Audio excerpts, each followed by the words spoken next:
நீ வாழ்க்கையில் ஜெயிக்கிறியா இல்லையான்னு உனக்கு லைஃப் சைன் கொடுக்கும். நம்பர் 1, நீ நிறைய சேஞ்ச் ஆயிருப்ப. போன வருஷம் கம்பேர் பண்றச்சே இந்த வருஷம் நிறைய சேஞ்ச் தெரியும் உனக்குள்ள. Change is growth. பயப்படாத நல்ல விஷயம்தான். ஒரே இடத்துல இருந்தாக்க தான் பயப்படணும். நம்பர் 2, லைஃப்ல நிறைய அடிபட்டிருப்ப. ஹார்ட் டைம்ஸ் தான் பார்த்திருப்ப. இது sign of growing stronger. Number 3, நீ லைஃப்ல என்ன பண்ணலாம்னு யோசிக்க ஆரம்பிச்சிடுவ. You will be serious about goals.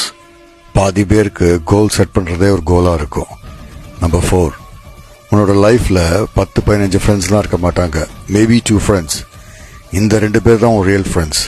Stay blessed. Number 5, நிம்மதியை தேடி போவ. You want piece over pleasure. Number 6, ஒரு தப்பு பண்ண அக்செப்ட் பண்ணுவ. You will own the mistakes. மற்றவங்களை பிளேம் பண்ண மாட்ட. Well done, you are growing up. Number 7, என்னதான் கீழே விழுந்தாலும் ஏதோ ஒரு ஃபோர்ஸை நம்புவ. அது கடவுளா இருக்கலாம், இல்லாட்டி கான்ஃபிடன்ஸா இருக்கலாம், இல்லாட்டி யூனிவர்ஸா இருக்கலாம். But what matters is you will trust the process. இதுவும் கடந்து போகும்னு சொல்லுவ. கடவுள் ஒரு யூனிவர்ஸ் உன்னோட நெஸ்ட்டை ஷேக் பண்ணாக்க it means they are preparing you to fly. Eagle is coming.